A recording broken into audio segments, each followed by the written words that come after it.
Hey there, welcome back to my channel. Ethical hacking essential পর্বে সকলকে স্বাগত জানাই। এর আগের ভিডিওতে আমরা উইন্ডোজ কমান্ড সম্পর্কে জেনেছিলাম। এই এসেনশিয়াল পর্বে আমরা ইথিক্যাল হ্যাকিং শেখার পূর্বে যে সমস্ত বিষয়গুলো জানা খুবই প্রয়োজন সেগুলো নিয়ে আমরা আলোচনা করব। এই ভিডিওতে আমরা জানবো কি ইউনিক্স অপারেটিং সিস্টেম। তো এখানে আমরা বেসিক টু অ্যাডভান্স জানার চেষ্টা করব এবং আমরা লাস্টে একটা ভালো ইনফরমেশন দেওয়ার চেষ্টা করব। এই সমস্ত তথ্য আমরা জানবো কেন সেটা আমি বলবো একদম লাস্টে। তো চলো শুরু করা যাক। তো প্রথমে আমরা অপারেটিং সিস্টেম সম্পর্কে জানবো। Unix operating system is a powerful multi user multitasking system. তাহলে এই অপারেটিং সিস্টেম যেমন উইন্ডোজ অপারেটিং সিস্টেম রয়েছে, ঠিক আছে, তেমনই ঠিক ইউনিক্স অপারেটিং সিস্টেম রয়েছে। এরপরে পরের ভিডিওতে আমরা লিনাক্স অপারেটিং সিস্টেম সম্পর্কে জানবো। ইউনিক্স অপারেটিং সিস্টেম কি না, একটা পাওয়ারফুল সিস্টেম যেখানে মাল্টি ইউজার, ঠিক আছে, মাল্টিটাস্কিং সিস্টেম, মানে একই সময়ে at a time you can run different application, ঠিক আছে। তো একই সময়ে বিভিন্ন রকমের অ্যাপ্লিকেশান আপনি এখানে রান করতে পারবেন। আর এটা কি হয়, ওয়াইডলি ইউজ ইন সার্ভারে ইউজ করতে পারেন। এটা এই অপারেটিং সিস্টেমে সার্ভারে ইউজ হয়। ওয়ার্ক স্টেশন যেমন পিসি কে বলা হয় ওয়ার্ক স্টেশন বা নোট বলা হয়। অ্যান্ড মোবাইল ডিভাইস, আমরা যেই মোবাইলটা ইউজ করছি বা আপনি যে মোবাইলটা ইউজ করেন, এই mobile actually Unix operating system দিয়ে তৈরি। আমাদের যে এই মোবাইল ডিভাইসটা রয়েছে এটাই কিন্তু ইউনিক্স অপারেটিং সিস্টেম দিয়ে তৈরি, ঠিক আছে। তো এর বেস্ট ফিচার্স কী কী রয়েছে আমরা জানার চেষ্টা করব। তো ফার্স্টে দেখো multi user environment. Multi user মানে কি, একটু আগে যেটা বললাম, multiple user can access the system সিমুলটেনিয়াসলি without interface, মানে একসাথে অনেক ইউজার এটাকে অ্যাক্সেস করতে পারে, ঠিক আছে। Multitasking, you can run several process currently, মানে একই সময়ে বিভিন্ন রকমের টাস্ক পারফর্ম করতে পারবেন। Portability, you can run on different hardware platform. Hierarchy, file system কি রয়েছে না, এটার ফাইল সিস্টেম রয়েছে কি ট্রি লাইক স্ট্রাকচার। আমরা এই ভিডিওতে ফাইল সিস্টেম সম্পর্কে জানবো, তো স্কিপ না করে দেখতে থাকো। And simplifying data storage and retrieve, মানে এর ডাটা স্টোরেজটাকে এমনভাবে সিম্পলিফাই করা রয়েছে, আলাদা আলাদা ভাগ করা হয়েছে যে সহজে রিট্রিভ করা যায়, ঠিক আছে। এবং সিকিউরিটি কি রয়েছে, includes build in user and group permission, restrict access to file and processes, মানে এখানে ফাইলের পারমিশন দেওয়া রয়েছে, করা যায়।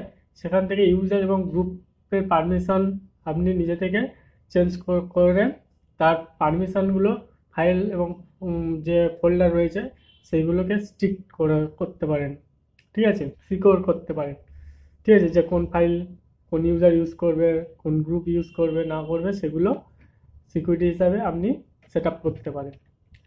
এবারে আমরা জানবো যে ইউনিক স্ট্রাকচারের মধ্যে মেন যেটা রয়েছে, তিনটে পার্ট রয়েছে। একটা রয়েছে কার্নেল পার্ট, একটা হচ্ছে সেল পার্ট, একটা প্রোগ্রাম পার্ট। এই ভিডিওতে আমরা ইউনিক স্ট্রাকচারটা খুব একটা ভালো ডিটেলস না জানলেও হবে আপনাদের।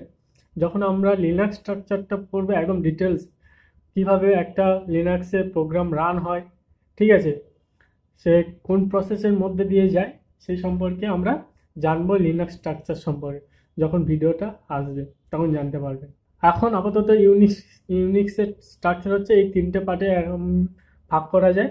ফার্স্ট কার্নেল পার্ট, ঠিক আছে, the core part of Unix, managing system resource like CPU memory and devices provide essential service such as process management, memory management, মানে যত রকম ম্যানেজমেন্ট রয়েছে, সিপিইউকে ম্যানেজমেন্ট করা, মেমোরিকে ম্যানেজমেন্ট করা, ডিভাইসকে ম্যানেজমেন্ট করা, সমস্ত কিছু এই কার্নেলের সাহায্যেই হয়। তারপরে রয়েছে এখানে কি সেল হচ্ছে কি কমান্ড লাইন ইন্টারপ্রিটার, যেখানে এক্সিকিউট ইউজার কমান্ড, মানে একটা কমান্ড লাইন ইন্টারপ্রিটার রয়েছে, সেখানে কি এক্সিকিউট করা যায়, যে ইউজারের যে কমান্ড দেবে সেই কমান্ডগুলো এক্সিকিউট হবে। যেমন এসএইচ রয়েছে, জেট এসএইচ রয়েছে, ব্যাশ স্ক্রিপ্ট যেটা আমরা বলি টার্মিনাল বলি, সেইগুলো রয়েছে কমান্ডকে এক্সিকিউট করানোর জন্য। ঠিক আছে, just act interface between user and kernel, মানে কার্নেল এবং ইউজারের মধ্যে একটা ইন্টারফেয়ার করার জন্য এই সেলটাকে ক্রিয়েট করা হয়, যেমন ব্যাশ সেল। ঠিক আছে, আর একটা রয়েছে প্রোগ্রাম। ঠিক আছে, আমরা যে সমস্ত ইউনিক্সে প্রোগ্রাম রয়েছে দেখি, যেগুলোকে আমরা লিনাক্সের টুল বলি, সেই টুলগুলো রয়েছে। এই হচ্ছে ইউনিক্সের স্ট্রাকচার, বেসিক স্ট্রাকচার। এবারে আমরা ইউনিক্স ডিরেক্টরি স্ট্রাকচার জানবো। তো এখানে দেখো, ইউনিক্সের ফার্স্ট যে প্যারেন্ট, যে ফার্স্ট ডিরেক্টরি হচ্ছে সেটা হচ্ছে রুট। ঠিক আছে, রুটের পরে মাল্টিপল ডিরেক্টরি এইভাবে ট্রি আকারে রয়েছে। ঠিক আছে, এই যেরকম ইউজারের আরও 4টে সাবডিরেক্টরি রয়েছে, যেরকম ভারের আরও 4টে সাবডিরেক্টরি রয়েছে। ঠিক আছে, এই হচ্ছে ইউনিক্সের ডিরেক্টরির ফার্স্ট এলিমেন্ট হচ্ছে রুট। তো চলো এক এক করে জেনে নিই ডিটেলসে। তো দেখো, রুট হচ্ছে this starting point of the Unix file system. তাহলে ইউনিক্স ফাইল সিস্টেমের স্টার্টিং পয়েন্ট কি হচ্ছে? রুট। ঠিক আছে, contains all other directory and files in the system. Only the system administrator has unrestricted access. শুধুমাত্র যে রুট ইউজার রয়েছে সেই একমাত্র এই রুট ডিরেক্টরিটা অ্যাক্সেস করতে পারবে, আদারওয়াইজ এই কেউ রুট ডিরেক্টরি কেউ অ্যাক্সেস করতে পারবে না। এবারে আসছি বিন ডিরেক্টরি। বিন ডিরেক্টরিতে আমরা কি করি, সেখানে কি থাকে? বাইনারি ডিরেক্টরি আমরা বলে থাকি। সেখানে কি হয়, স্টোর হয় না, store essential user command binary, যেটা এক্সিকিউটেবল কমান্ড হবে, রিকোয়ার ফর সিস্টেম অপারেশন। যেখানে সিস্টেমকে অপারেশন করতে গেলে যে সমস্ত কমান্ড রয়েছে তাদের বাইনারি ফাইলগুলো কোথায় থাকে? এই যে বিন ফাইল ফোল্ডার রয়েছে সেই ফোল্ডারের মধ্যে থাকে। ঠিক আছে, তাহলে কি কি ফাইল থাকে? এলএস কমান্ডের ফাইল থাকে, সিপি কমান্ডের ফাইল থাকে। এই ধরনের কমান্ডের কিন্তু ফাইল কোথায় থাকে? এই বিন ডিরেক্টরিতে থাকে। ঠিক আছে, এবারে আমরা সকলে জানি বুট কি করে? আমাদেরকে সিস্টেমটাকে রান করতে সাহায্য করে, ইমেজটাকে রান করতে সাহায্য করে। তাহলে সেই বুটের ফোল্ডারের মধ্যে সমস্ত রকম বুটিং সিস্টেমের জন্য যত ফাইল লাগবে সেইগুলো সমস্ত কিছু এই বুট ফোল্ডারের মধ্যে থেকে থাকে। যেমন GRUB যে বুট লোডার রয়েছে, সেই বুট লোডার কোন ফোল্ডারে থাকে না? বুট ফোল্ডারের মধ্যে থাকে। এবার নেক্সট জানবো ডেভ মানে ডিভাইসের ফাইল। যত রকম আমাদের ডিভাইস রয়েছে তাদের ডিভাইস ইউটিলিটি যে সমস্ত কাজ করা হয় সেই সমস্ত ফাইলগুলো রয়েছে ডেভ ফাইলের মধ্যে। যেমন content special file that represent hardware device, যেমন ডিস্ক, টার্মিনাল। ঠিক আছে, যেমন TTY, SDA, যে সমস্ত আমরা যখন একটা সিস্টেমকে ফরম্যাট করি তখন আমাদের এই SDA হার্ড ড্রাইভকে পার্টিশন করতে হয়। ঠিক আছে, তখন আমরা এই SDA 1, 2, 3, 4, 5 এইভাবে আমরা দেখে থাকি। সেগুলো আমরা আসবো ধীরে ধীরে, টিউটোরিয়াল আসবে, আপনারা লিস্টটাকে ফলো করুন, প্লে লিস্টটাকে, সমস্ত কিছু জানতে পারবেন। তো নেক্সট আমরা জানবো ইটিসি ফাইল। ইটিসি ফাইল হচ্ছে মেনলি কনফিগারেশন ফাইল থাকে এই ফাইলের মধ্যে। ঠিক আছে, যেমন store system wide configuration file and shell script for services, যেমন etc/password, user account information password. আরেকটি কি থাকে? Host, map host name to the IP address. তাহলে ইটিসির মধ্যে হোস্ট বলে ফাইল রয়েছে, সেই ফাইলের মধ্যে আমরা কিন্তু হোস্ট নেমের IP অ্যাড্রেসগুলো থেকে থাকে। ঠিক আছে, আমরা সকলে জানি ইটিসি পাসওয়ার্ড ফাইলের মধ্যে অ্যাকাউন্টের যে ইউজার রয়েছে সেই ইউজারের অ্যাকাউন্টের ইনফরমেশন থেকে থাকে। এখানে পাসওয়ার্ড কিন্তু ফুল পাসওয়ার্ড না, PASSWD। ঠিক আছে, পাসওয়ার্ড। তো নেক্সট আমরা জানবো হোম ডিরেক্টরি সম্পর্কে। হোম ডিরেক্টরি কি? It contain personal directories for regular user, মানে একটা ইউজারের তার একটা পার্সোনাল ডিরেক্টরি থাকে, যেখানে ডেস্কটপ থাকে, ডাউনলোডস থাকে, ইমেজেস থাকে, ভিডিও থাকে, যেটা আমরা উইন্ডোজে দেখতে পাই। ঠিক আছে, তাহলে হোম ডিরেক্টরির মধ্যে আমরা এগুলো দেখতে পাবো। ঠিক আছে, যেমন এখানে হোম ইউজারের নাম থাকবে এইভাবে, কিন্তু হোম ডিরেক্টরিটা থাকে। এলআইবি, যেখানে আমরা লাইব্রেরিজ থাকে। ঠিক আছে, লাইব্রেরিজটা কি না, content share library similar to dot DLL file in Windows. Windows যেমন ডট ডিএলএল ফাইল থাকে, ঠিক সেই রকম ইউনিক্সে বা লিনাক্সে এই যে স্ট্রাকচারটা আপনারা দেখতে পাচ্ছেন, এটা কিন্তু লিনাক্সে প্রায় সেম, একই স্ট্রাকচার, ফাইল স্ট্রাকচার একই। ঠিক আছে, তো dot DLL file in Windows need by program in /bin or sbin। ঠিক আছে, যেমন libc.show standard library. C standard library হচ্ছে এটা। লাইব্রেরিজ ফাইল রয়েছে, যেমন সি ফাইল হতে পারে, ঠিক আছে, বিভিন্ন রকমের পাইথন ফাইল হতে পারে। তো সমস্ত লাইব্রেরি এই /lib ডিরেক্টরির মধ্যে থেকে থাকে। নেক্সট আমরা জানবো মিডিয়া এবং এমএনটি। এটা হচ্ছে মাউন্ট পয়েন্ট বলা হয় এমএনটিকে। ঠিক আছে, মিডিয়া হচ্ছে automatically Mount removal device like USB and CD. ঠিক আছে, আর এমএনটি হচ্ছে temporary Mount point for file system. Temporary কোনো ফাইল সিস্টেমকে মাউন্ট করার জন্য /mnt এই ফোল্ডারে কিন্তু সেই ডিভাইসের সমস্ত কিছু তথ্য থেকে থাকবে। এবারে রয়েছে /opt। ঠিক আছে, it contains optional software and third party application. কোনো থার্ড পার্টি অ্যাপ্লিকেশান হলে সেখানে ওপিটি ফোল্ডারের মধ্যে জমা হবে। সেটা কোথা থেকে /opt দিয়ে তারপর যেটা থার্ড পার্টি অ্যাপ্লিকেশান থাকবে সেই অ্যাপ্লিকেশানের নাম দিয়ে সমস্ত কিছু তার তথ্য লেখা থাকবে। এবারে রয়েছে PROC। এই ফোল্ডারে কি থাকে না, প্রসেস ইনফরমেশন থাকে। তাহলে প্রসেস ইনফরমেশনটা কি, a virtual file system providing information about running process and system performance. একটা মেশিনে বা একটা ওএসের মধ্যে কি রানিং হচ্ছে সে তার ইনফরমেশান সমস্ত, বা সিস্টেম পারফরমেন্স কি রয়েছে তার সমস্ত কিছু তথ্য PROC ফোল্ডারের মধ্যে থেকে থাকে। যেমন PROC/CPU info, মানে এখানে সমস্ত রকমের ডিটেলসের CPU ডিটেলস থেকে থাকে। তারপর PROC MEM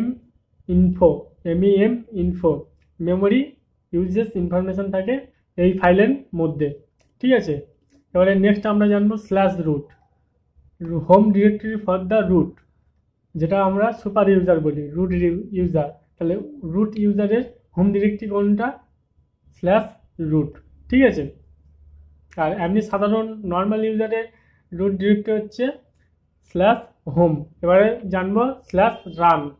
এখানে কি থাকে না, store run time data for process and service after the system boot. তাহলে সিস্টেম বুট হওয়ার পরে রান টাইম যে সমস্ত ডাটা থাকে তার তথ্যগুলো কোথায় থাকে, /run ফোল্ডারের মধ্যে, যেমন প্রসেস আইডি এই সমস্ত ফাইলগুলো থেকে থাকে। ঠিক আছে, তারপরে রয়েছে sbin, যেটা আমরা সিস্টেম বাইনারি বলি। ঠিক আছে, it contain essential system binary primarily for administrative task, যেমন আইপি টেবিলস, রিবুট, এই ধরনের ফাইলের তথ্য কোথায় থাকে, sbin ফোল্ডারের মধ্যে। আরেকটা রয়েছে SRV, সার্ভিস ডাটা ফোল্ডার। এখানে কি থাকে না, whole data for service like web server and file server. তাহলে ফাইল সার্ভার বা ওয়েব সার্ভারের যত ডাটা থাকে, সার্ভারের কনফিগারেশন বা যাই কিছু বলুন না কেন, সব SRV ফাইলের মধ্যে থেকে থাকে। আর আরেকটা যেটা রয়েছে টেম্প ফাইল, টেম্প ফোল্ডারের মধ্যে টেম্পোরারি যে সমস্ত ফাইল থেকে থাকে, বুট টাইম ফাইল বা আপনি কোনো কিছু প্রসেস করছে অ্যাপ্লিকেশন, তার যে সমস্ত টেম্পোরারি ফাইল থেকে থাকে সমস্ত এই টেম্প ফোল্ডারের মধ্যে গিয়ে জমা হয়। নেক্সট জানবো ভার হচ্ছে ভেরিয়েবল ডাটা। কি থাকে না, স্টোর ভেরিয়েবল লাইক লক, আমরা কি করছি না করছি তার লকস থাকে, ক্যাশে থাকে, এবং স্পুল ফাইল থাকে।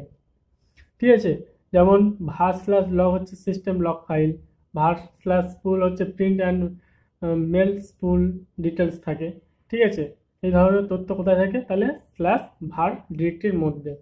/user এর মধ্যে ইউজারের সিস্টেমে যত রিসোর্স থাকে সমস্ত স্ল্যাশ ইউজারের মধ্যে ফোল্ডারের মধ্যে থাকে, যেমন user binaries, documentation, library and other resource, যেমন user slash bin, user slash library, user slash share.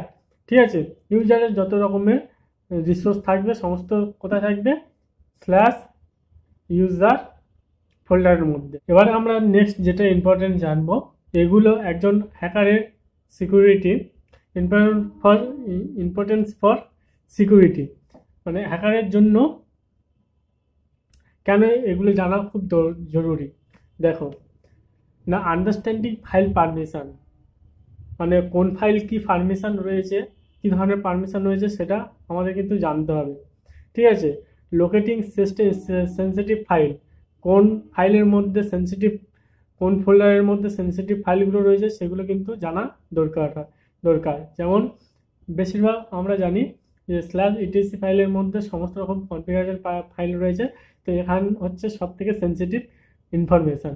ঠিক আছে, যেমন ভার লক, এখানে সমস্ত রকমের লক ফাইল আমরা লক ডিটেলস এখানে জানতে পারবো। এবার রয়েছে file system exploitation, MS misconfigure permission in temp or home can exploit for the privilege escalation. এই যে প্রিভিলেজ এসকেলেশন কি, এটা আপনারা প্রপার যখন ডোমেনের ওপর শিখতে যাবেন তখন আপনারা জানতে পারবেন যে এগুলো রেড টিম রয়েছে আমাদের, সেই ক্যাটাগরির মধ্যে পড়ে প্রিভিলেজ এসকেলেশন। ঠিক আছে, তাহলে যদি কোনো মিসকনফিগারেশন হয়ে থাকে যে পারমিশনের, যে হোম বা টেম্প এই সমস্ত ডিরেক্টরিতে মিসকনফিগারেশন হয়, তখন তাহলে সেটাকে এক্সপ্লয়েট করা যায়। তারপরে রয়েছে system monitoring, file in PROC and var log আর vital for system monitoring and forensics analysis. ঠিক আছে, তাহলে ফরেনসিক অ্যানালাইসিসের ক্ষেত্রে আমাদের এই যে পিআরওসি ফোল্ডার এবং ভারলক যে ফাইল রয়েছে, এটা হচ্ছে মেন ফাইল। ঠিক আছে, মনিটর করার জন্য সিস্টেমে কি হচ্ছে না হচ্ছে সেটাকে মনিটরিং করার জন্য আমাদের এই ফাইলগুলোকেই আমাদের জানতে হবে। এবার আপনি একটা হ্যাকিং শিখলেন বা কোনো কিছু কোম্পানিতে কাজে গেলেন, তো আপনি জানলেন না যে কোন ফোল্ডারের মধ্যে কি রয়েছে বা সেটার কাজ কি। ঠিক আছে, তখন তো প্রবলেম হয়ে যাবে, তাই না?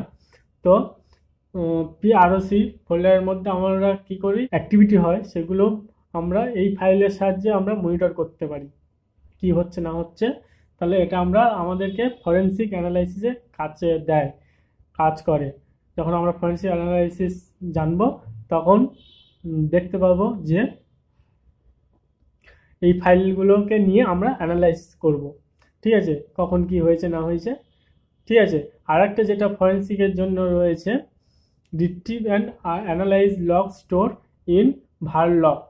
ঠিক আছে, একটু আগে যেটা বললাম, ফর এভিডেন্স অ্যান্ড ইন্ট্রুশন বা আইডিএস আইপিএস, যেটা আমরা বলি ইন্ট্রুশন ডিটেকশন সিস্টেম বা ইন্ট্রুশন প্রিভেনশন সিস্টেম। ঠিক আছে, এই যে ভারলকের সাহায্যে আমরা সেটাকে ইনভেস্টিগেশন করতে পারি যে কখন কি হয়েছে না হয়েছে, এই লগ ফাইলের মধ্যে সমস্ত কিছু রয়েছে।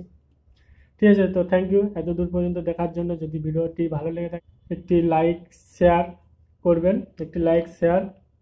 এবং চ্যানেলে নতুন হয়ে থাকলে অবশ্যই চ্যানেলটিকে সাবস্ক্রাইব করবেন এবং আপনাদের ফ্রেন্ডের সাথে শেয়ার করতে পারেন, যাতে আপনার বন্ধুরা এই ধরনের ভিডিওগুলো দেখতে পারেন এবং এগিয়ে যেতে পারে। Thank you, thanks for watching this video.